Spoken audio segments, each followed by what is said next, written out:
మహాగణుడా, ప్రేమగల మా తండ్రి, కృపగల మా దేవ, మీకే వందనాలు, స్తుతులు, స్తోత్రములు చెల్లిస్తున్నాం తండ్రి. మీ మహాకృపను బట్టి నాయన, ఇదిగో తండ్రి, ఉదయకాలం నుండి నాయన మరి చుట్టుపక్కల ఉన్న గ్రామాల్లో మీ యొక్క సువార్త యాత్రలో మమ్మల్ని నడిపించారు. ఎన్నో విలువైన మాటలు తండ్రి వినిపించారు. వారి జీవితాలు మార్చుకోవడానికి మీరు ఇచ్చిన అవకాశాన్ని సద్వినియోగం చేసుకునే ధన్యతను ఆ గ్రామాలకు మీరు అనుగ్రహించండి తండ్రి. నేను ఈ సమయంలో తండ్రి ఈ ప్రాంతాన్ని ప్రేమించి మరి నాయన ఇక రాత్రి కాల సమయంలో తండ్రి నైనా ఈ ప్రాంత బిడ్డలకు తండ్రి మీ మాటలు చెప్పుటకు నాయన మీ దాసులైన మమ్మల్ని నిలబెట్టుకున్న విధానం బట్టి మీకు వందనాలు, స్తుతులు, స్తోత్రములు చెల్లిస్తున్నాం తండ్రి. ఈ సమయంలో తండ్రి మీ యొక్క బిడ్డలకు ఏ మాట అయితే అవసరమో వాటిని తండ్రి మా యొక్క మట్టి జ్ఞానం నుండి మెరుగుపరిచి నైనా మీకు ఉన్నతమైన ఆత్మ సంగతులతో చెప్పుటకు సహాయం ఇచ్చేయండి. సముచితమైన జ్ఞానంతో మమ్మల్ని నడిపించండి. వినగలిగే చెవులను గ్రహించే హృదయాన్ని ఈ ప్రాంత బిడ్డలకు అందరికీ మీరు దయచేయండి. ఈ కార్యక్రమం అంతటిలో మహిమ, ఘనత, ప్రభావం మీకే ఆరోపిస్తూ క్రీస్తు నామమున ప్రార్థన అడిగి వేడుకొనిచున్నాము తండ్రి. ఆమేన్. ప్రియమైన దేవుని వల్ల ఈ సమయంలో లోకంలో ఉన్న మనుషుల యొక్క జీవితం గురించి మనం ఆలోచన చేయగలిగితే గనక ఈరోజు ఈ ప్రాంతమే కాదు, మా పట్టణమే కాదు, మన జిల్లాయే కాదు, మన రాష్ట్రమే కాదు, ప్రపంచమంతా కూడా మనుషుల యొక్క జీవితాన్ని మనం ఆలోచన చేయగలిగితే గనక ఈరోజు దేవుడంటే భయము లేని జనాంగం భూమి మీద బ్రతుకుచుంది. దేవుడంటే భయము లేని, ఎందుకంటే ఈరోజు తనకు నచ్చినట్టుగా బ్రతకడం నేర్చుకున్నాడు మనిషి.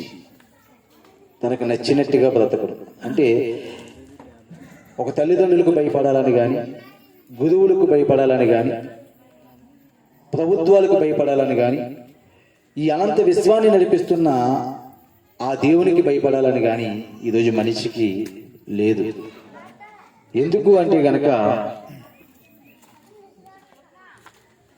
మనిషికి జీవితం ప్రసాదించిన దేవుడి పట్ల ఒక ఆలోచన లేదు.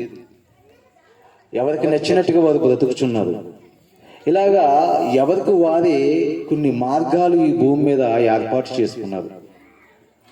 నాకు నచ్చినట్టుగా నేను వెళ్తాను, నాకు నచ్చినట్టుగా నేను ఉంటాను, మాకు నచ్చినట్టుగా మేము ఉంటాము అని మనిషి యొక్క తత్వాన్ని చూపిస్తున్నాడు ఈరోజు.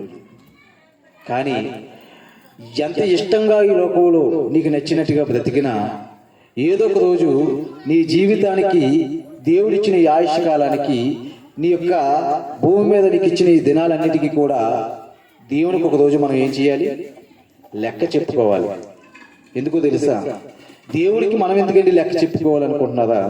ఇప్పుడు మనం పీల్చుకుంటున్న గాలి మనం తెచ్చుకున్నది కాదు, మనం అనుభవిస్తున్న వెలుగు వేడి మనం తెచ్చుకున్నది కాదు, మనం తింటున్న ఈ ఆహారం ఏదైతే ఉందో అది మనం తెచ్చుకున్నది కాదు.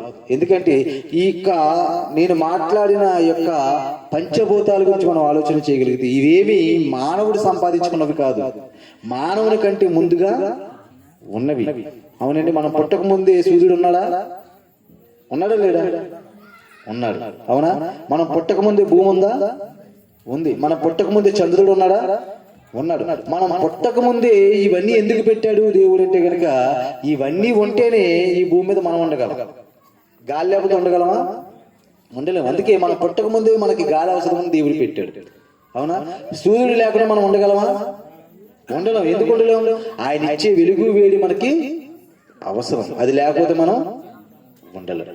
ఇలాగా ప్రకృతిలో ఏది చూసినా మనకంటే ముందుగా అది మనకు అవసరమని, ఈ శరీరానికి అవసరమని దేవుడు పెట్టి ఆ తర్వాత మనల్ని సృష్టించాడు. మరి వీటన్నిటిని అనుభవిస్తున్నాం. అవునా? మన ముందటి తరాలన్నీ కూడా అనుభవించాయా? అనుభవించాయి. మన తాతలు అనుభవించారు, వారి తాతలు అనుభవించారు. అలా చూస్తే ఈ లోకంలోకి పుట్టుకొస్తున్న మనుషులందరూ కూడా ఈ విశ్వంలో ఈ ప్రకృతిని అనుభవిస్తున్నారు, మరలా ఈ లోకాన్ని విడిచి వెళ్ళిపోతున్నారు. అంటే దేవుడు పెట్టిన కష్టాన్ని మనం అనుభవిస్తున్నాం. ఆ కష్టానికి ఒక రోజు దేవుని దగ్గర మనం లెక్క చెప్పాలి. ప్రియమైన దేవుని వల్ల మన గర్భాన పుట్టిన పిల్లలు మనకంటే గొప్పగా ఎదగాలని మనం ఆలోచన చేస్తాం. అవునా? మన పిల్లలకి చదువు ఉండాలనుకుంటాం, వారు ఏదో ఉద్యోగం చేసుకోవాలనుకుంటాం, వారు ఒక మంచివాదిగా బ్రతకాలనుకుంటాం, సొసైటీలో ఎలా ఉండాలంటే కనుక మాకు గౌరవం తెచ్చే పిల్లలుగా వారు ఉండాలని మనం కోరుకుంటాం. ఎందుకు? వారు కన్నాము కాబట్టి. మన బిడ్డల పట్ల మనకే ఆ యొక్క ఆలోచన ఉన్నప్పుడు, మన పిల్లల పట్ల మనకే ఆలోచన ఉన్నప్పుడు మరి ఈ లోకాన్ని అంతా కలుగజేసి ఈ లోకములో ఆయన పోలికగా ఆయన స్వరూపముగా పుట్టిన మన యందు ఆయనకి ఏ ఆలోచన ఉండదంటారా? దేవుడికి ఉంటుందా ఉండదా? ఉంటుంది. మన పిల్లల పట్లే మనమే చక్కగా ఆలోచన చేస్తున్నాం కదా. మన పిల్లలు చెడిపోవాలని కోరుకుంటామా? నా కొడుకు తాగుబోతు అయిపోవాలండి, నా కొడుకు వ్యభిచారం అయిపోవాలని అని కోరుకుంటామా? ఏం కోరుకుంటాం? నా కొడుకు మంచిగా ఉండాలి, సొసైటీలో మంచి ఉద్యోగం చేసుకోవాలి, అందరికీ గౌరవం తెచ్చేలా ఉండాలి, మరి ముఖ్యంగా మాకు విలువనిచ్చేవాడిగా ఉండాలని కోరుకుంటాం. అలాంటి ఆలోచన మనకే ఉన్నప్పుడు ఈ అనంత విశ్వాన్ని నడిపిస్తున్న కన్న తండ్రి అనే దేవుడు ఈ లోకంలోకి పంపించిన ఈ జనాంగం గురించి, లేకపోతే ఈ ప్రజలందరి కొరకు ఆయన ఎలాంటి ఆలోచన కలిగి ఉంటాడంటే గనక అందరూ కూడా ఆయనకి విలువ తెచ్చేవారుగా ఉండాలని కోరుకుంటాం. అవునా కాదా? అసలు ఈ లోకాన్ని కలిగించిన మన తండ్రి ఎలాంటి వాడు, ఆ దేవుడు ఎలాంటి వాడు అంటే గనక ఆ దేవుడు ఎలాంటి వాడు, ఆయన మనం ఎలా ఉండాలని కోరుకుంటున్నాడు ఒక మాట చూద్దాం.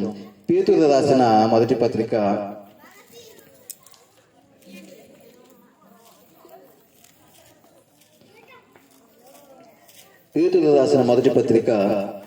మొదటి అధ్యాయం 14 వచనం చూద్దాం. నేను పరిశుద్ధుడనై ఉన్నాను గనుక మీరును పరిశుద్ధులై ఉండుడని చెప్పుచున్నాడు. ఏమన్నాడు? దేవుడు ఎవరంట? పరిశుద్ధుడు. ఆయనలో ఏ పాపము లేదు. మరి మనలో ఉందా? ఉంది. కానీ మనల్ని ఆయన పాపులుగా చూడాలనుకుంటూ లేదు. నేను పరిశుద్ధుడును గనుక మీరును పరిశుద్ధులుగా ఉండాలనుకుంటున్నాడు. దేవుడు తన ప్రజలైన వారిని పరిశుద్ధులుగా ఉండాలనుకున్నాడు. ఎందుకు ఉండాలనుకున్నదంటే గనక ఈ రోజు తన పిల్లలుగా ఈ లోకానికి వచ్చిన మనం అందరము కూడా పాపము చేసిన వారిగా, భ్రష్టులుగా, పాతాళానికి పాత్రులుగా, నిత్య నరకానికి చేరిపోయేవారుగా మన జీవితాలు మార్చుకున్నాం. ఉన్నాడా భూమి మీద?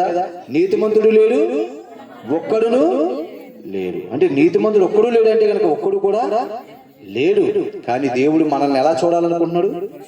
పరిశుద్ధులుగా చూడాలనుకుంటున్నాడు. కానీ ఈ మానవుడు పరిశుద్ధులుగా మారడానికి మానవుడికి కావలసిన ఒక చక్కటి మార్గాన్ని దేవుడు ఈ లోకంలో ఏర్పాటు చేశాడు.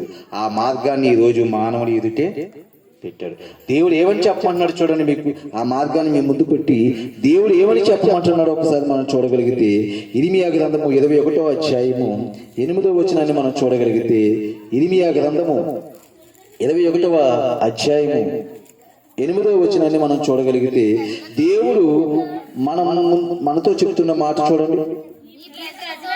ఈ ప్రజలతో చూడండి, ఈ మారని ప్రజలతో, లోకములో పాపంతో బ్రతుకుతున్న ఈ ప్రజలతో, లోకములో తన ఇష్టానుసారంగా బ్రతుకుతున్న ఈ ప్రజలతో దేవుడు చెప్పమంటున్న మాట ఒకసారి మనం చూడగలిగితే, ఈ ప్రజలతో నీవిట్లను యెహోవా సెలవిచ్చినదేమనగా జీవ మార్గమును మరణ మార్గమును నేను మీ ఎదుట పెట్టి ఉన్నాడు.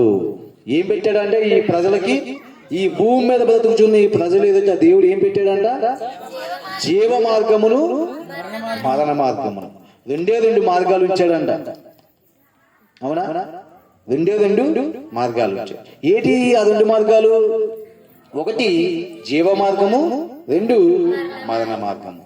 ఫస్ట్ అసలు మరణ మార్గం దేనికి ఉంచాడో ఒకసారి చూద్దాం. ఎందుకంటే మరణ మార్గం అంటే ఏంటి? ఆల్రెడీ మనం మరణం అయిపోతున్నాం కదా. మరణం అయిపోయిన వాడికి మళ్ళీ మరణ మార్గం ఏంటి? అసలు మరణమైపోతున్న వాడికి మళ్ళా మరణ మార్గం ఏంటి ఆలోచించి. ఎందుకంటే మనం ఈ లోకంలో ఉన్నాం కాబట్టి మనకి ఎక్కువగా ఈ లోకంలో ఉన్న సంగతులే మనకి ఆలోచనకు వస్తాయి. అవునా? ఎందుకు? కానీ ఈ లోకంలో ఉన్న మనం ఆలోచించవలసిన ఇంకో 2 లోకాలు ఉన్నాయంట.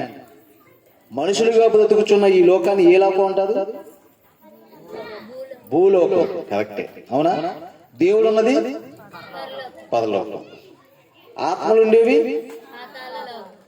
అంటే ఇంకెన్ని లోకాలు ఉన్నాయి? మనకి ఈ లోకం గురించే తెలుసు. ఈ లోకంలో ఏం తెలుసు? ఈ లోకంలో మనకంటే కనుక ఈ లోకంలో సుఖపడడం తెలుసు, ఈ లోకంలో సంపాదించుకోవడం తెలుసు, ఈ లోకంలో ఏది పడితే అది చేసి ఇష్టానుసారంగా బ్రతకడం తెలుసు. కానీ మరణం అయిపోయిన తర్వాత మరొక 2 లోకాలు ఉన్నాయి. ఆ 2 లోకాల గురించి మనకి తెలియాలంటున్నాడు దేవుడు. అందుకే జీవ మార్గమును మరణ మార్గమును మీ ఎదుట పెడుతున్నాను అంటున్నాడు. ఇంతకీ మరణ మార్గం ఏంటి అని మనం చూడగలిగితే, ప్రియమైన దేవుని వల్ల ఈ లోకంతో ఎందుకు దేవుడి మాట చెప్తున్నాడు మనం చూడగలిగితే గనక, ఒకసారి ఆ మరణ మార్గం గురించి ఏమని తెలియజేస్తున్నాడు ఒకసారి మనం చూడగలిగితే, సామెతల గ్రంథము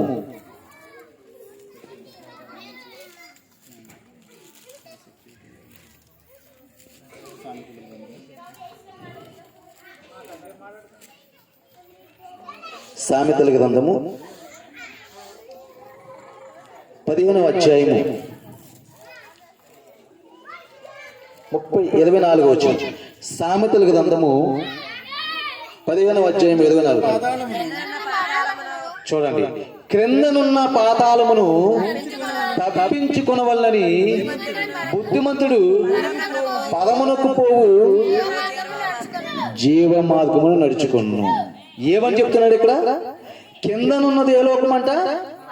పాతాళం. అవునా? మనం ఉన్నది ఏ లోకము? భూలోకం. కిందనున్న పాతాళం ఏమవ్వాలంట? తప్పించుకొనాలి. తప్పించుకోకపోతే ఏంటి నష్టం? అది తప్పించుకోకపోతే నష్టం ఏంటి? మరణం తర్వాత, పుట్టిన తర్వాత మనిషి చూశాడు ఈ లోకంలో, సూర్యుడు ఉన్నాడు, చంద్రుడు ఉన్నాడు, భూమి ఉంది, ఇవన్నీ కూడా తిరుగుతున్నాయి. ఈ విశ్వంలో మనం గాలి పీల్చుకుంటాం. ఇవన్నీ మనం పుట్టిన తర్వాతే తెలుసుకున్నాం. మన పుట్టక ముందు ఇవన్నీ ఉన్నట్టు మనకు తెలుసా? మనమే లేనప్పుడు ఇవి ఏమున్నాయో మనకేం తెలుసు? తెలీదు. కానీ పుట్టిన తర్వాత ఇవన్నీ ఉన్నాయని తెలుసుకున్న ఈ మనిషికి చనిపోయిన తర్వాత కూడా 2 లోకాలు ఎదురవుతాయి.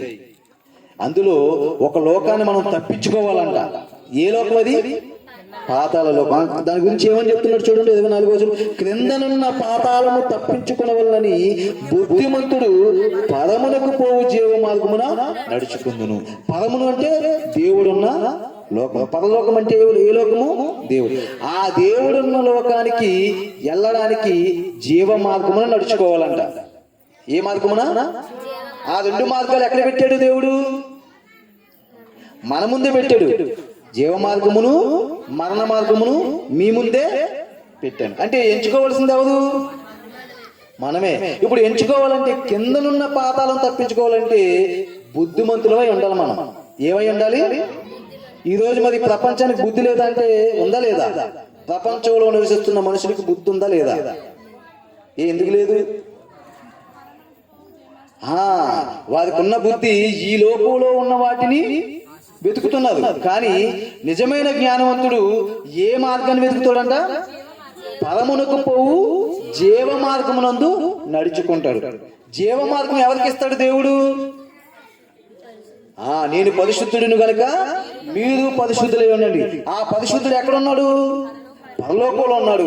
మనము కూడా పరిశుద్ధులుగా ఉంటే ఎక్కడ ఉంటాం? పరలోకంలో ఉంటాం. కానీ ఈ రోజు ఈ జీవ మార్గం విడిచిపెట్టేది అందరూ కూడా ఏ మార్గాన్ని అయితే వెళ్ళకూడదో ఆ మార్గాన్ని వెళుతున్నారు. దేన్నైతే దేవుడు తప్పించుకోవాలని చెప్తున్నాడో తప్పించుకోకుండా అందరూ అందులోనే పడిపోతున్నారంట. అందులో పడిపోయేది సామాన్యులు కాదంటండి. ఏ మార్గం ఏది? ఆ పాతాళం తప్పించుకోవాలని బుద్ధిమంతుడు జీవ మార్గంలో నడవాలని చెప్తున్నాడు కదా. దాన్ని తప్పించుకోలేని స్థితిలో ఈ ప్రపంచం అంతా ఉందంట. ఈ ప్రపంచంలో ఉన్న వారందరూ కూడా దానిలోనే పడిపోతున్నారంట. అందుకే పాతాళం ఏం చేస్తుందంట? ఆపదమితముగా నోరు సాపుకొని ఉందంట. అందులోకి ఎలాంటి వారు వెళ్ళిపోతున్నారు చూడండి. ముందు ఈ పాతాళంలోకి వెళ్ళిపోతున్న వారి గురించి చూడగలిగితే గనక ఒక్కసారి యెషయా గ్రంథంలో ఒక చక్కని మాట చెప్తున్నాడు. యెషయా గ్రంథము 5వ అధ్యాయము, యెషయా గ్రంథము 5వ అధ్యాయము, యెషయా గ్రంథము 5వ అధ్యాయము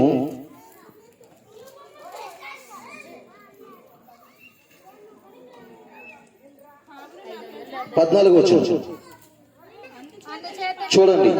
యెషయా గ్రంథము 5వ అధ్యాయం 14వ వచనం. అందుచేతనే పాతాళము గొప్ప ఆశ పెట్టుకుని అపదమితముగా ఎంతంట ఎందుకు తెరిచి ఉందంట? 13వ వచనంలో చెప్తున్నాడు. కావున నా ప్రజలు జ్ఞానము లేకయే చెరబెట్టిపోవుచున్నారు. చూడండి, దేవుని ప్రజలుగా బ్రతుకుచున్న మనము ఏమి లేదంట? బుద్ధి లేదు, జ్ఞానం లేకుండా చెరబట్టుకుని పోతున్నాం. అంటే ఎక్కడ పోతున్నారంటే వీళ్ళందరూ చెప్తున్నాడు. వారిలో గనులైన వారు, ఇంకెవరు? వారిలో గనులైన వారు. ఈ లోకంలో చూడండి ఎంతో మంది గనులు ఉన్నారా? శాస్త్రవేత్తలు గొప్పవారు, ధనవంతులు గొప్పవారు, అధికారులు గొప్పవారు. అవునా? ఈ లోకంలో గొప్పవాడు అనుకుంటున్న ప్రతి వాడు కూడా గనుడే. అలాంటి గనులైన వారంట వారిలో గనులైన వారు, నిరాహారులుగా ఉన్నవారు, సామాన్యులు, మనకలాంటి సామాన్యులు కూడా జ్ఞానం లేక ఎక్కడికి వెళ్ళిపోతున్నారంట? పాతాళానికి వెళ్ళిపోతున్నారంట. సామాన్యులను దప్పి చేత జొలపడుచుదు కదా, అందుచేతని పాతాళము గొప్ప ఆశ పెట్టుకుని ఆపాదమితముగా తన నోరు తెరుచు. ఎంతమంది వెళ్ళిపోతుంటే పాతాళం ఏం చేస్తుందంట? అపాదమితముగా నోరు చాపుకొని ఉందంట. అది ఆశ పెట్టుకొని చూస్తుందంట. ఏంటి? ఏ లోకానికైతే దేవుడు మనం వెళ్ళకూడదు అనుకుంటున్నాడో ఆ లోకానికి వెళ్ళిపోవడానికి ఈ లోకమంతా సిద్ధపడుతుంది. ఆలోచించి ఇంకేమన్నాడు చూడండి అక్కడ. గోస చెయ్యువారును హర్షించువారును పడిపోదురు. ఎవరంట? గోస చెయ్యువారు. హర్షిస్తాడు. ఈ లోకంలో నాకు అది ఉంది, ఈ లోకంలో నాకు అందం ఉంది, ఈ లోకంలో నాకు బలం ఉంది, ఈ లోకంలో నాకు అధికారం ఉంది, ఈ లోకంలో నాకు ఏదేదో ఉందని చెప్పుకుంటున్నా, గొప్పగా చెప్పుకుంటున్న వాళ్ళు లేదా? ఉన్నవారు. కానీ ఒక్కసారి మరణం వస్తుంది. మరణం అయిన తర్వాత ఏమైపోతుంది? ఇంత గొప్పగా హర్షిస్తున్న వీరు మరణం రాగానే ఏమైపోతారు చెప్పండి? సామాన్యులు కూడా వెళ్ళిపోతున్నాం. సామాన్యులైన మనం కూడా 100 రూపాయలు జోలు అంటే మనం పట్టుకోలేదు. అవునా? ఇది గట్టిగా 10,000 మన చేతిలో ఉన్నాయనుకోండి, ఎలా మాట్లాడతాం మనం? ఎలా మాట్లాడతాం? దాదా నువ్వేం తాగుతావు? దాదా నువ్వేం తింటే చెప్పు. మన దగ్గర అంత లేకపోయినా సరే నా టిఫిన్కి వచ్చి కాదంటే ఒక 5,000 ఏమంట? నీ చేసే టిఫిన్కి వచ్చి కాదు నీకు పెట్టేదే అంట. అంటే మనకు ఆలోచనలు ఎలా ఉంటాయి? ఎలాంటి గొప్పవారు, ధనవంతులు, జ్ఞానవంతులు, అధికారులు, వీళ్ళందరూ కూడా సామాన్యులు కూడా ఎక్కడికి వెళ్ళిపోతున్నారంట? పాతాళానికి వెళ్ళిపోతున్నారు. ఎందుకంటే ఈ లోకంలో శ్రేయస్కరంగానే ఉంటుంది మన జీవితం. నాకు మేడ ఉంది కదా, నాకు పొలం ఉంది కదా, నాకు ధనం ఉంది కదా, నాకు ఆరోగ్యం ఉంది కదా, నాకు బలం ఉంది కదా, ఇవన్నీ ఎలా ఉంటాయి? ఇవన్నీ నా వెనకాల ఉన్నాయి కదా అని చెప్పి చాలా శ్రేయస్కరంగా ఉన్నది కదా నా జీవితం అనుకుంటాం. కానీ ఇవన్నీ ఉన్నవాడికైనా ఇవేమీ లేని వాడికైనా మరణం ఎలాగొస్తుందంట? ఎలా వస్తుంది? అప్పుడు ఏమవుతుందో తెలుసా? ఒకసారి చెప్తున్నాడు చూడండి. యోబు గ్రంథంలో చెప్తున్నాడు. యోబు గ్రంథము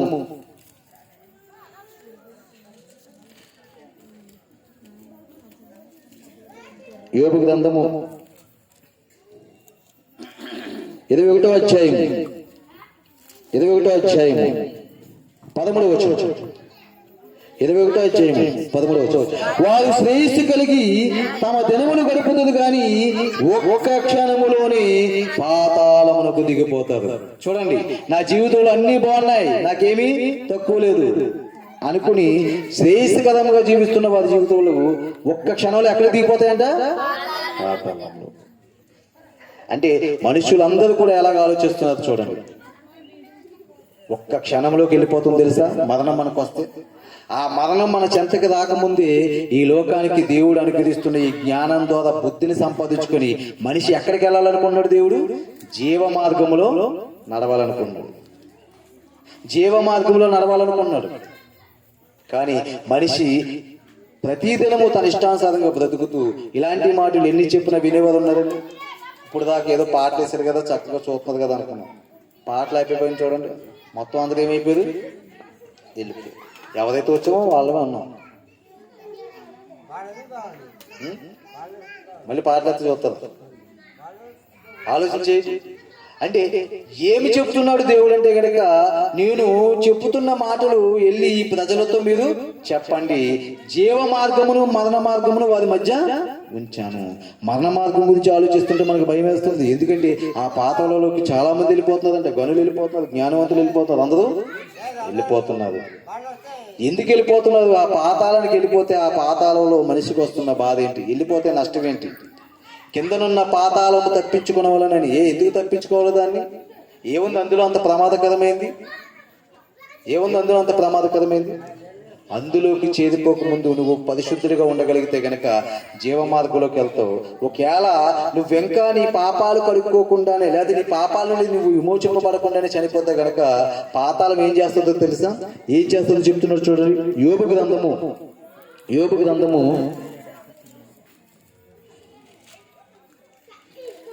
యోబు గ్రంథము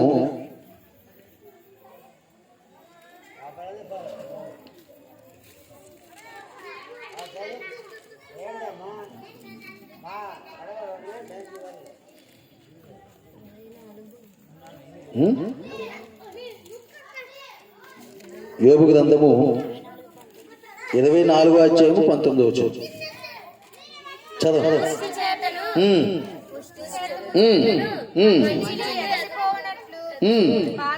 పాతాళము పాపము చేసిన వారిని పట్టుకొనును. చూడండి, పాతాళానికి దిగిపోయిన వారిని ఏం చేస్తుందంట? పాపము చేసిన వారిని పట్టుకుంటుందంట. అంటే పాపము చేసిన వారిని పట్టుకుంటుందంటే మనం చనిపోయిన వారు అందరూ కూడా ఏం చేస్తున్నాం? పాపమే చేస్తున్నాం. అది పట్టుకొని ఏం చేస్తుందంటే అది ఇంక విడవదు. పాతాళానికి వెళ్ళిన వాడు కానీ ఇంకా శాశ్వత కాలం అందులో ఏమవ్వాలి? బాధ అనుభవిస్తూనే ఉండాలి. ఇందాక మీరు పాటలో చూశారు కదా, ఎవరో ఒక ధనవంతుడు లాజరు. ఒక ధనవంతుడు లాజరు. ధనవంతుడు ఇష్టానుసారంగా బ్రతికాడు ఈ లోకంలో, తనకు నచ్చినట్టుగా బ్రతికాడు. అలాగే లాజరు కూడా దేవుని కోసం యథార్థంగా బ్రతికాడు, పేదవాడిగా బ్రతికాడు. దేవుడిని నమ్ముకున్న అతనికి ఏమీ దేవుడు ఇవ్వకపోయినా దేవుని కోసం యథార్థంగా నిలబడ్డాడు. ధనవంతుడికి అన్ని ఇచ్చాడు, దేవుని కోసం ఆలోచించకుండా ఉన్న ధనంతో తన సుఖాన్ని కోరుకున్నాడు. తనకు సుఖం నచ్చినట్టుగా తనకు నచ్చినట్టుగా బ్రతికాడు. వాళ్ళిద్దరు కూడా ఒక రోజు ఏమైపోయారు? చనిపోయారు. చనిపోయిన తర్వాత ఇప్పుడు మనం మాట్లాడుకుంటున్నాం చూడండి, ఏ మార్గము? జీవ మార్గము, మరణ మార్గం. వాళ్ళిద్దరు కూడా ముందు ఈ లోకంలో బ్రతికిన వారే, ఈ భూమి మీద బ్రతికిన వారే, కానీ ఇద్దరు చనిపోయారు. ఇద్దరు ఈ లోకంలో జీవించారు, కానీ ఇద్దరు వెళ్ళిన ప్లేసులు వేరు. ఇద్దరు వెళ్ళిన ప్లేసులు వేరు. ధనవంతుడు ఇష్టానుసారంగా బ్రతికాడు. ఇదిగో నాకు ధనం ఉంది కదా, నా సుఖాన్ని నేను కోరుకుంటూ నాకు ఇష్టం వచ్చినట్టుగా బ్రతికాను అంటున్నాడు. వాడు వెళ్ళిపోయాడు. లాజరు ఈ భూమి మీద అదే ధనవంతుడు ఇంటి ముంగిట తాను పడేసిన రొట్టె ముక్కలు తిని దేవుని కోసం యథార్థంగా నీతిమంతుడిగా బ్రతికాడు. ఇద్దరు చనిపోయారు. చనిపోయిన తర్వాత వారి పరిస్థితి మారిపోయింది. ధనవంతుడేమో పాతాళానికి వెళ్ళిపోయాడంట. వాడు ఇష్టానుసారంగా బ్రతకడం చేత పాపము అని పట్టుకుని వదలలేదు. అలాగే లాజరు చనిపోయాడు. లాజరు చక్కగా నెమ్మది పొందే స్థలానికి వెళ్ళిపోయాడంట. ఎలా వెళ్ళిపోయాడు అంటే చనిపోయిన తర్వాత వాళ్ళిద్దరికి తెలిసిందా? చనిపోయిన తర్వాత పరలోకం అనే ఒక మంచి ప్రదేశం ఉందని లాజరుకి తెలిసింది. చనిపోయిన తర్వాత పాతాళం అనే ఒక భయంకరమైన ప్రదేశం ఉందని ధనవంతుడికి తెలిసింది. ఇప్పుడు తెలిసి ఉపయోగం ఏంటి? కిందనున్న పాతాళం తప్పించుకున్న వల్లని బుద్ధిమంతుడు జీవ మార్గంలో నడవాలని. ఎందుకు తప్పించుకోవాలంటున్నాడంటే కనుక అక్కడికి వెళ్ళిపోతే పరిస్థితి ఎలా ఉంటుందో తెలుసా? లోకసువార్త 12వ అధ్యాయం. లోకసువార్త 12వ అధ్యాయము 16వ అధ్యాయం. లోకసువార్త 16వ అధ్యాయము 12 కదమ్మా, 16. లోకసువార్త 16వ అధ్యాయము. లోకసువార్త 16వ అధ్యాయము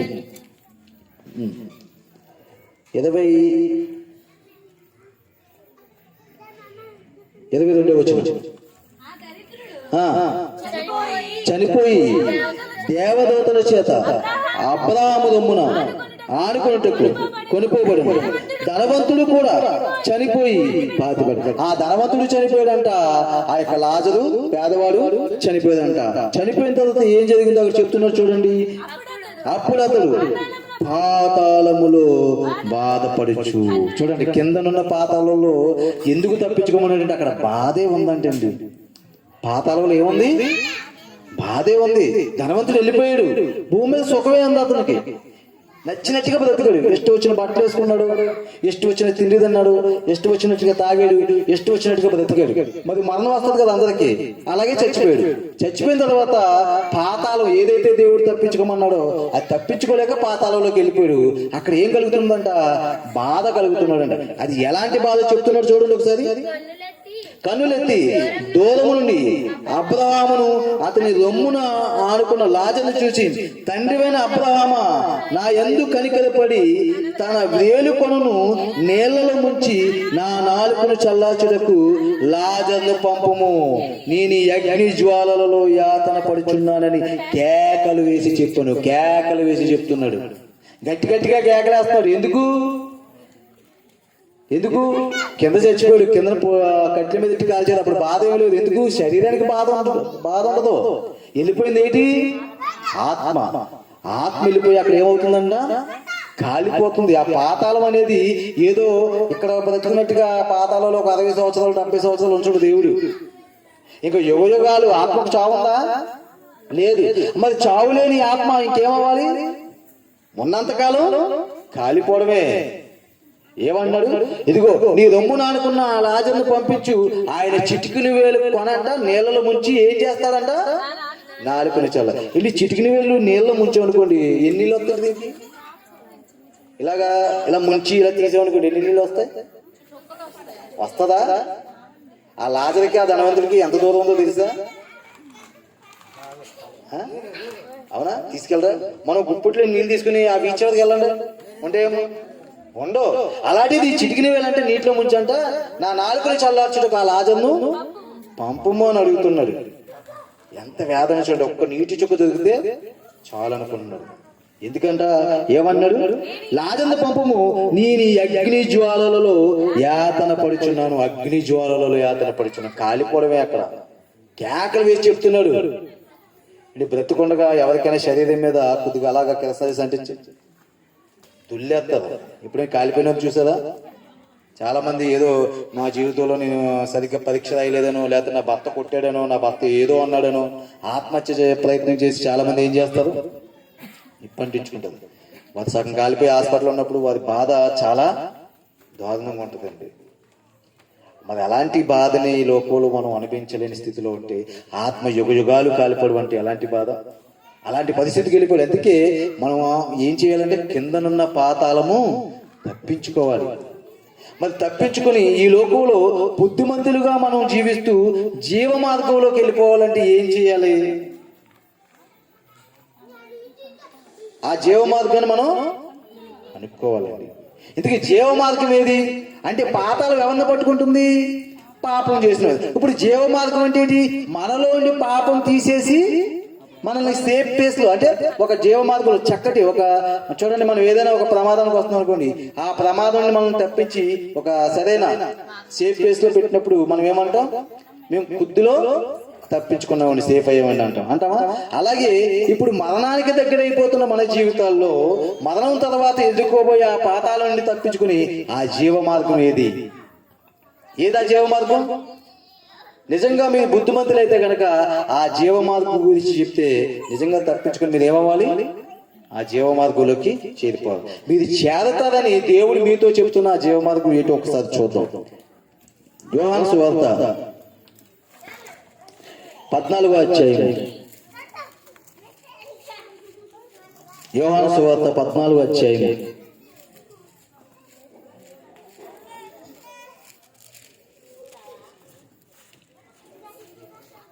6వ వచనం. యేసు నేనే మార్గమును సత్యమును జీవమును, నా ద్వారా తప్ప ఎవడును తండ్రి యొద్దకు రాడు. చూడండి, ఇక్కడ ఒక మాట చెప్తున్నాడు. యేసుక్రీస్తు వారు ఈ లోకానికి మానవుడిగా వచ్చిన యేసుక్రీస్తు వారు 33.5 సంవత్సరాలు జీవించి ఈ ప్రజలతో చెప్తున్నాడు, నేనే మార్గమును సత్యమును జీవమును. నువ్వు వెళ్ళవలసిన జీవ మార్గం ఎవరు? యేసుక్రీస్తు వారే. నా ద్వారా తప్ప ఎవడును తండ్రి దగ్గరికి రాలేడు. తండ్రి పరిశుద్ధుడు. తండ్రి ఎక్కడ ఉన్నాడు? పరమున ఉన్నాడు. ఇప్పుడు పరమునకు పోవు జీవ మార్గమును మనం నడుచుకోవాలంటే ఇదిగో యేసుక్రీస్తు వారిని అనుసరించి మనం నడుచుకోవాలి. ఎందుకంటే ఆయనే మార్గము, నేనే సత్యము, నేనే మార్గం అన్నాడు. ఆయన ఎలాగయ్యాడు మార్గము? ఆయన ఎలాగయ్యాడంటే మార్గము, ఆయన మనకు ఒక మార్గాన్ని స్థాపించాడంట. ఆయన ఎలా స్థాపించాడు, ఆ జీవ మార్గం అనేది మనకి ఎలాగిచ్చాడో ఒక్కసారి ఒక మాట చూడగలిగితే మనకు అర్థమవుతుంది. ఎబ్రీయులకు రాసిన పత్రిక 8వ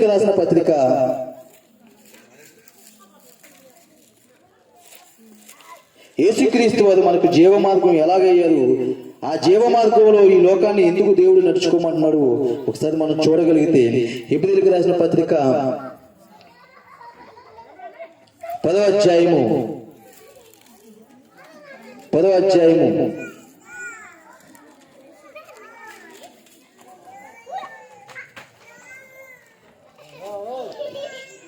హెబ్రీయులకు రాసిన పత్రిక 10వ అధ్యాయము 19వ వచనం చూద్దాం.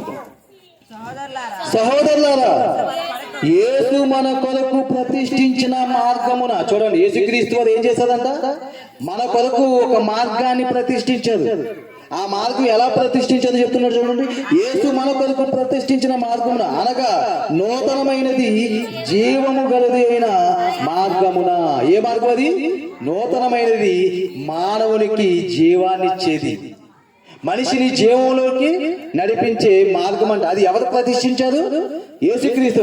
అది ఎలా ప్రతిష్ఠించారు చెప్తున్నారు చూడండి. నూతనమైనది జీవము గలదైన ఆయన శరీరమును తెర ద్వారా ఏర్పరచబడినదైన మార్గమున. చూడండి, దేని ద్వారా అంట? శరీరమును తెర అంట. ఏంటి తెర? శరీరం అనే తెర అంటే ఏంటి? ఏ మనిషి అయితే శరీరాన్ని ధరించుకొని పాపాలు చేశాడో, అవునా, శరీరం ఎవరికి ఉంది? మనకుందా? ఈ శరీరంతో మనం ఏం చేసాం? వ్యభిచరించాం, తాగాం, తిరిగాం, అవునా, దొంగతనాలు చేసాం, మోసం ఇలా ఈ శరీరంతో ఎన్ని అయితే పాపాలు చేసామో, మరి అన్ని పాపాలకి కూడా ఏ శరీరానికి శిక్ష పడాలి? మన శరీరానికే శిక్ష పడాలి. కానీ మన యేసుక్రీస్తు వారు ఆయన ఎలాంటి మార్గాన్ని స్థాపించారంటే కనుక ఆయన శరీరమును తెర ద్వారా ఏర్పరచబడినదైన జీవ మార్గమున ఆయన రక్తము వలన పరిశుద్ధ స్థలమునందు ప్రవేశించుటకు మనకు ధైర్యము కలిగి ఉన్నది గనుకను దేవుడి ఇంటి పైన మనకు గొప్ప యాజకుడు ఉన్నాడు గనుకను అంటున్నాడు. చూడండి, ఇప్పుడు ఆయన ఎలాంటి మార్గానికి మనం ప్రతిష్ఠించాడంటే గనక ఇదిగో ఆయన శరీరం అనే తెర ద్వారా ఒక మార్గాన్ని ప్రతిష్ఠించాడు.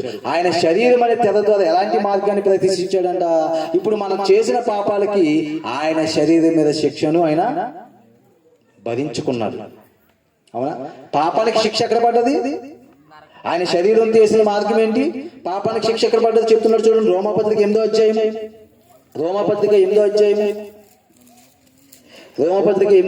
4వ వచనం. పాప పరిహారము నిమిత్తము దేవుడు తన సొంత కుమారుని పాప శరీరాకారముతో పంపి ఆయన శరీరమునందు పాపమునకు శిక్ష విధించెను. చూడండి, పాపానికి శిక్ష దేని మీద విధించాడంట? దేవుడు తన సొంత కుమారుడైన యేసుక్రీస్తు వారిని శరీరాకారంతో పంపించి ఆయనకు శిక్ష విధించాడు. ఆయన శిక్ష పొంది ఇప్పుడు మనకి ఒక మార్గాన్ని ప్రతిష్ఠించాడు. అదే జీవ మార్గం. అవునా? నిజంగా మనం బుద్ధిమంతులు అయితే ఇప్పుడు మన కొరకు ప్రతిష్ఠించిన యేసుక్రీస్తు వారిని మనం ఏం చేయాలి? నమ్ముకోవాలి. ఎందుకు? యేసు రక్తము ప్రతి పాపము నుండి మనల్ని విడిపించింది. యేసు రక్తము ప్రతి పాపం నుండి మనల్ని విడిపిస్తే పాతాళం మనల్ని పట్టుకోగలదా? ఎందుకు? యేసు రక్తం ఇక్కడే మనల్ని ఏం చేస్తుంది? పాపము నుండి విడుదల చేస్తుంది. మరి యేసు రక్తం మనల్ని ఏం చేస్తుంది? దేవుడు ఏదైతే కోరుకున్నాడో అది చేస్తుంది. నేను పరిశుద్ధుడిని కనుక మీరు పరిశుద్ధులు. మన పరిశుద్ధులు అవ్వాలంటే యేసు రక్తం ద్వారా మన పాపాన్ని కడుక్కొని మనం పరిశుద్ధులుగా మారితే మనం పైనున్న జీవ మార్గానికి వెళ్ళిపోతాం. పరమునకు చేరే జీవ మార్గము ఎక్కడ కలుగుతుంది? ఎక్కడ? యేసుక్రీస్తు వారి ద్వారా. నేనే మార్గం అన్నాడు కదా. ఆయన ఎలా కలగజేశాడంట? ఆయన రక్తంలో ప్రతి పాపాన్ని మనకు కడిగేసి మనకు ఒక జీవ మార్గాన్ని ప్రతిష్ఠించి ఇప్పుడు ఎవరైతే ఆయన నమ్ముకుంటారో వారి పాపాలు ఏమవుతున్నాయి? కడగబడుతున్నాయి. వారందరూ కూడా పరిశుద్ధులుగా ఎక్కడికి వెళ్తున్నారు? జీవ మార్గంలో పరలోకానికి వెళ్తున్నారు. అలాంటి మార్గాన్ని ప్రతిష్ఠించారు. మరి ఈ జీవ మార్గాన్ని మీ ముందు ప్రకటిస్తున్నప్పుడు ఇప్పుడు బుద్ధిమంతులోనే మనం పాపం నుండి విడిపింపబడి ధనవంతుడు వెళ్ళే ప్లేస్కి నేను వెళ్లకుండా లాజరు నెమ్మది పొందిన స్థలానికి వెళ్ళాలనే బుద్ధి మనకు వస్తే ఇప్పుడు ఏం చేస్తాం? యేసుక్రీస్తు వారిని నమ్ముకొని ఆయన రక్తంలో మన పాపాలు కడుక్కుని జీవ మార్గానికి వెళ్ళిపోయే మార్గంలో మనం నడుస్తాం. అందులో నడుస్తాం. అవునా? ఇప్పుడు అందులోనే నడమని చెప్తున్నాడు దేవుడు. ఎలా వాదనకి ఇస్తున్నాడు చివరికి మాట చెప్పి నేను ముగిస్తున్నాను. అపోస్తుల కార్యాలు 14వ అధ్యాయము, అపోస్తుల కార్యాలు 14వ అధ్యాయము, అపోస్తుల కార్యాలు 14వ అధ్యాయము 16వ వచనం. ఆయన గత కాలములో సమస్త జనులను తమ తమ మార్గములో నడవనిచ్చెను. చూడండి ఏంటంట, ఆయన గత కాలములో సమస్త ప్రజలను ఏం చేశాడంట, తమ తమ మార్గాల్లో నడవనిచ్చాడు. నీకు ఇష్టం వచ్చినట్టుగా నడిచావు. ఇప్పుడు దేవుడు అలా నడవమంటలేదు, ఒక జీవ మార్గాన్ని ప్రతిష్ఠించాడు. ఆ మార్గంలోనే నువ్వు నడవాలి. లేదా నాకు ఇష్టం వచ్చినట్టు నేను నడుచుకుంటానంటావా? ధనవంతుడు వెళ్ళిపోయాడు కదా, ఏమంటున్నాడు అక్కడ, పెద్ద పెద్ద కేకలేస్తూ ఈ అగ్ని జ్వాలలో నేను యాతన పడుచున్నాను. అలాంటి భయంకరమైన పరిస్థితికి మనం వెళ్ళిపోతాం. లేదా యేసుక్రీస్తు చూపిన ఈ మార్గంలో మనం వెళ్తే గనక పైనున్న మార్గమును చేరుకుంటకు బుద్ధిమంతులం అయితే ఏం చేస్తాం, జీవ మార్గంలో ప్రయాణం చేస్తాం. ఆ జీవ మార్గము తండ్రి అయిన దేవుడు తన కుమారుడైన యేసుక్రీస్తు వారి ద్వారా ప్రతిష్ఠించిన ఆ మార్గంలో ఇప్పుడు మనల్ని నడవమంటున్నాడు. అలా నడిచి యుగ యుగాలు దేవునితో ఉండే సంతోషకరమైన శాంతికరమైన ఆలోకానికి వెళ్ళిపోతామా, లేదా మనకు నచ్చినట్టు బ్రతికి ధనవంతుడు వెళ్ళిపోయిన నాశనకరమైన ఈ లోకానికి వెళ్ళిపోయి యుగ యుగాలు అగ్నిజ్వాలలో బాధపడతామా? నిర్ణయం ఎవరిది? మనదే వదిలేశాడు. అందుకే ఈ ప్రజలతో నీవు చెప్పు, జీవ మార్గమును మరణ మార్గమును వారి ముందే పెట్టాను. నిర్ణయం ఎవరిది? మనదే. ఇప్పుడు మీకు చెప్పేశాను కదా, జీవ మార్గం ఏదు మరణ మార్గం ఏదు, నిర్ణయం ఎవరిది? మనదే. నిర్ణయం తీసుకొని యేసుక్రీస్తు అని నమ్ముకుని జీవ మార్గంకి వెళ్తారా, లేదా ఈ లోకంలో మీకు నచ్చినట్టుగా బ్రతికి ధనవంతుడు వెళ్ళిన మార్గంలోకి వెళ్తావా? అది మీ ఇష్టం. కాబట్టి ఈ కొద్ది మాటలు దేవుడి వెనుకలో దీవించి మిమ్మల్ని సజీవమైన మార్గంలో యేసుక్రీస్తు చూపించిన జీవ మార్గంలో మిమ్మల్ని నడిపించాలని కోరుకుంటూ నా మాటలు ముగిస్తున్నాను. చిన్న ప్రార్థన చేసుకుందాం. మహాగణుడా, ప్రేమగల మా తండ్రి, కృపగల మా దేవ, మీకే వందనాలు. ఈ ప్రాంతాన్ని ప్రేమించి తండ్రి మీరు వినిపించిన మాటలు బట్టి వందనాలు. ఇదిగో తండ్రి, మానవులు తండ్రి వారి ఇష్టానుసారంగా బ్రతుకుతున్న ఈ లోకంలో తండ్రి మనిషికి నైనా ఒక సంతోషకరమైన వాడిగా నైనా మీ బిడ్డల్ని తండ్రి నైనా ఉన్నతమైన మీ జీవ మార్గంలో మీ చెంతకు చేర్చుకోవడానికి మీరు ఏర్పాటు చేసిన ఈ మార్గం గురించి నేను మీ బిడ్డలకు తెలియజేశాము. నేను ఎంతమంది అయితే విన్నారో, ఎంతమంది అయితే గ్రహించారో మాకైతే తెలియదు, కానీ విన్న ప్రతి బిడ్డనే తండ్రి మీ వైపుకు మళ్లించండి. ఈ లోకంలో తండ్రి తమ ఇష్టానుసారంగా జీవించడం కాదు కానీ తండ్రి నేను పాపాన్ని విడిచిపెట్టి తండ్రి మీ కుమారుడు యొక్క రక్తంలో వారి జీవితాలు కడుక్కొని ఉన్నతంగా తండ్రి మీ పరలోక మార్గంలోకి వెళ్ళడానికి మీ కుమారుని యందు విశ్వాసం ఉంచి హృదయాలు వారికి దయచేయండి. నేను వారి హృదయాలు మార్చండి. ఇంకో తండ్రి మీ కుమారుడు నిజమైన దేవుడని, ఆయన నిజ రక్షకుడని నేను ఎరిగి తండ్రి నేను ఈ లోకంలో తండ్రి పాపాన్ని విడిచిపెట్టి మీ యొక్క చెంతకు చేరే భాగ్యాన్ని ఈ ప్రాంతంలో వెళ్ళాలందరికీ అనుగ్రహించండి. నేను విన్నవారందరినీ దీవించండి. నేను ఈ ప్రాంతంలో ఉన్న ప్రతి కుటుంబాన్ని మీరు జ్ఞాపకం చేసుకుంటూ తండ్రి వారి కుటుంబాల్లో ఏవైతే అవసరతలు అక్కడ మీ చిత్తాంశాన్ని తీర్చాను. అనారోగ్యం ఉన్న ప్రతి బిడ్డకి సంపూర్ణమైన ఆరోగ్యం దయచేయండి. కార్యక్రమంలో సహకరించిన ప్రతి బిడ్డని మీరు దీవించి ఆస్వాదించి బలపరచండి తండ్రి. స్థానిక సంఘ కాపరిని దీవించండి తండ్రి. నేను ఆ ప్రాంతంలో తండ్రి నేను వారు చేస్తున్న పరిచర్ని బట్టి అనేక ఆత్మలు రక్షించుటకు కృప చూపించండి తండ్రి.